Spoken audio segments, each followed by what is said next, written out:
Par ce texte que vous nous proposez, l'idée est d'inclure un tiers dans le portage financier et technique d'une rénovation énergétique des bâtiments, tout en dérogeant à des articles importants du Code de la commande publique qui encadrent à ce jour les investissements et dépenses publiques. Le tiers réaliserait ici l'investissement et le bénéficiaire des travaux, collectivité territoriale ou établissement public, lui rembourserait l'avance et les intérêts à la livraison des travaux,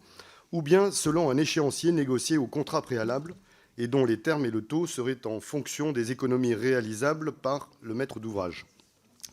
La collectivité ou l'établissement public aurait ainsi à la charge de rembourser sur ses ressources propres la différence entre les économies constatées et le coût du financement global des travaux. Or, le Code de la commande publique interdit tout paiement différé dans les marchés passés par l'État, les établissements publics ou les collectivités territoriales, le préfinancement étant réservé aux marchés de partenariat qui sont plus strictement encadrés. Par cette proposition de loi, vous voulez donc une dérogation aux articles du Code de la commande publique pour les contrats de performance énergétique tels qu'indiqués. Nous sommes d'accord sur un point, les bâtiments publics doivent faire preuve d'exemplarité en matière de rénovation énergétique, puisqu'ils sont responsables de 76% de la consommation énergétique des communes, coûts qui ont explosé ces derniers mois. Leur rénovation énergétique constitue donc un investissement important pour les acteurs publics, et pour le moment, le rythme des rénovations engagées est très insuffisant, autant dans le parc immobilier public que privé, en collectif comme en individuel. Certes, les bâtiments publics représentent une partie très importante du parc immobilier à rénover sur le territoire, et s'y atteler est recommandé par toutes les organisations ou associations œuvrant pour le développement durable. Mais nous sommes en désaccord sur la manière d'y parvenir, puisque ce que vous nous proposez aujourd'hui nous interroge sérieusement et est bien loin d'une mesure destinée à répondre à l'urgence de la rénovation thermique. Qu'est-ce qui justifie que les collectivités s'exemptent des garde-fous prévus par le Code de la commande publique et optent pour un mode de financement portant de sérieux risques de surendettement de nos collectivités ? La manne financière importante que représente ce marché de la rénovation thermique pour les entreprises privées est ainsi très conséquente et il semble judicieux de sous-peser tout mécanisme financier, simplifiant le recours à celle-ci plutôt qu'à des acteurs publics et selon des mécanismes encadrant la dépense publique.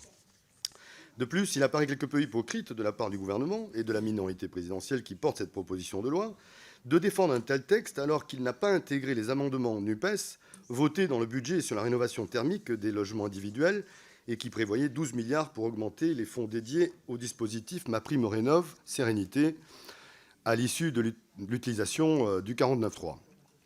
Donc je réitère, êtes-vous animé par une réelle volonté de prendre le sujet à bras-le-corps alors que vous avez balayé un tel budget pour cette cause, ou par les intérêts financiers que cela pourrait apporter au privé grâce à une apparente simplification, mais qui sera payée au final par les contribuables. Globalement, en termes de rénovation thermique des bâtiments publics, outre que leur financement massif devrait résulter d'une taxe sur les entreprises les plus polluantes, nous sommes face à un problème de structuration de la filière et à une pénurie de la main-d'œuvre, faute d'offres de formation.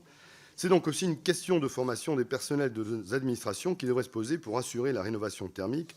avant de recourir encore et toujours plus à des entreprises privées. À tout le moins, les établissements publics et les collectivités locales, tout comme l'État, devraient pouvoir gérer leur marché public et leur financement sans avoir à passer par un mécanisme de tiers-financement privé avec des appels d'offres classiques, voire des investissements propres. Mais il est vrai que vous n'avez pas anticipé cette baisse des ressources des collectivités locales.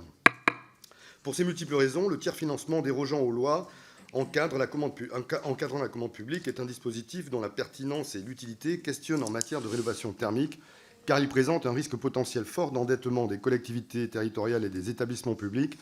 autant qu'il est également de nature à favoriser des pratiques corruptives.